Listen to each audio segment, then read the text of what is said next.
Welcome to Retirement Ramblings. I'm Scott, and today is day 347 on my countdown to retirement. So, today was all about preparing for the extreme cold that Atlanta is going to receive over the next several days. Tonight, we're supposed to get down to 14 degrees, and then we're not going to be above freezing supposedly until Wednesday, the 22nd of January. So we haven't had a spell yet in Atlanta where the temperatures have been below freezing for an extended period of time. You know, they usually drop below freezing at night, come back above freezing during the daytime. You know, so let's say we're at, I don't know, 25 degrees at night or 28 degrees, something like that. Usually we'll end up at like 43 for the high, or 38 for the high, something like that. Um, but in any event, because we haven't had an extended period of cold, um, I wasn't, that worried about, pipes bursting or what have you. So normally, when we have one of these kind of cold snaps, I just let the faucets drip, and alternate depending on the room, or the sinks, cold on one, hot on another. I leave the vanity doors open so that warm air can circulate around the pipes. But because we're going to be in a sustained cold snap, which again, haven't had this year, and quite honestly, since I've lived in the house that I'm currently in, I haven't had a snap like that. So this morning, I checked the weather forecast, saw what was going to happen. And then I ran out. Well, first I looked on my phone to see if they had them and checked availability. And then I ran out to Home Depot to get some faucet covers and also some foam insulation that goes around pipes that I could use to cover some of the exposed pipes in my attic, because for whatever reason, the builder of my home decided that the area over my garage and the area that goes to what we call a breezeway that separates my casita from the rest of my house shouldn't be insulated. So, the pipes are exposed there, and they didn't wrap them or anything like it, just they're there.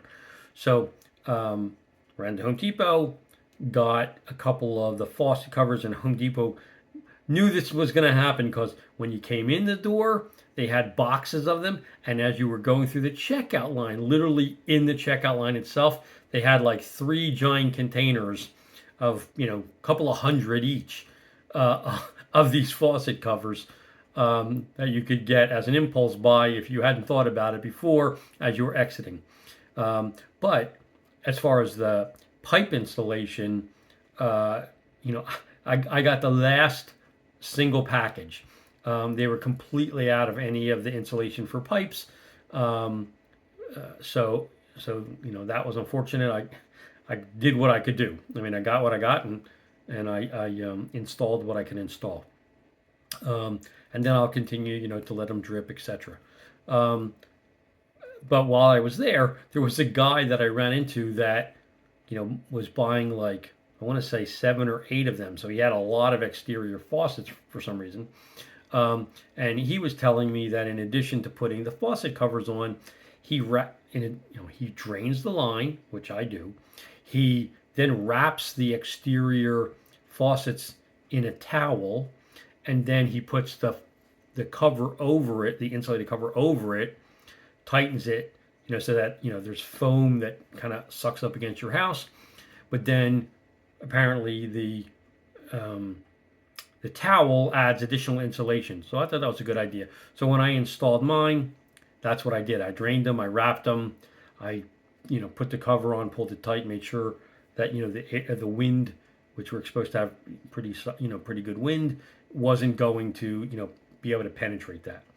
And then, like I said, I went up in my attic and climbed over the rafters and put on as much of the insulation as I could based on what I could purchase. And that was it. And hopefully we won't run into any problems, as we go through this next several day cold snap. So, I've done what I can do, and hopefully it's enough, and I don't run into any problems, from this cold snap with any kind of water pipes. Um, so, kind of that's all I have to say today with regard to that. Um, I am, given that tomorrow is Martin Luther King Day, and it's also the inauguration for President-elect Trump. I'll be interested to watch the inauguration, and really, not really. What I'm really interested in is to see what he decides to do with regard to the executive actions on day one.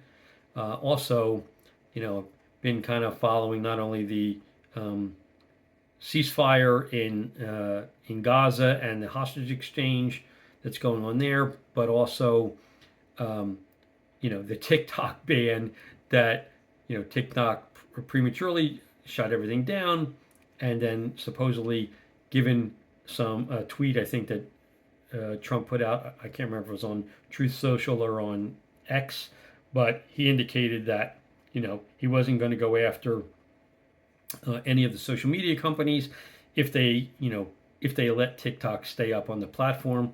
Although, I don't, and again, I'm not a lawyer, but I don't think that the president, through executive action, has the authority to override a law that Congress passed and a prior president signed into law through an executive action.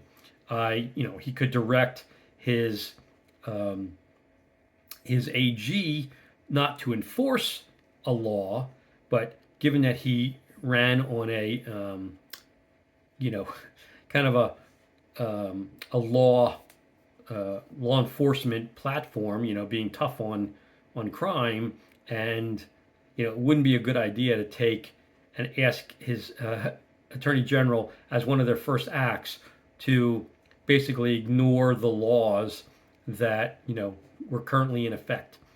Um, but we'll see how that goes. And with regard to the TikTok ban, like I'm not on TikTok. I've never seen a TikTok video. Um, so that's not a social media platform that I'm engaged with. But I know there are 170 million people in the U.S. that are. And one of the things that I find interesting that I only saw one person talk about this as it relates to impact on our economy and impact on the stock market, uh, is that, and there are a lot of retirees that make channels on YouTube or other social media platforms, and make a little bit of extra money that helps them through their retirement. Well, what I hadn't considered is how large the TikTok um, community is with regard to what I'll call, the supplementing the gig economy, where the number of businesses or individuals that get, even if it's just a couple of $100 worth of monthly incremental income from what they're doing on TikTok, can really make a difference for some of those folks and their ability to, make purchases, which since since consumer purchases make up 70% of the economy, it's a big deal. So if all of a sudden those people lose their ability to get that extra income, it could have serious unintended consequences to our economy. That's yet to be seen, but it's something that I hadn't considered, and I did hear one person speak about it, and it made a lot of sense to me. Just like, if you shut down Uber or Lyft or any of the other, Fiverr, any of the other um, functions where people can make or perform a side hustle and make some extra money, those again would all have impacts on different geographies and different groups of different socioeconomic groups. Anyway, it was just something that I kind of struck me. Again, looking forward to seeing what Trump does with executive actions, um, out of the gate. And, I've seen various reports of what, people expect, but, you know, time will tell. And, we don't have that long to wait to figure out what's going to actually happen. So it'll be interesting and I'll be watching. Anyway, that's my update for today. If you have any questions or comments, please leave them in the comment section down below. Or if you want, just drop me an email at myretirementramblings@gmail.com. Otherwise, I'll talk to you tomorrow. Take care and have a great evening.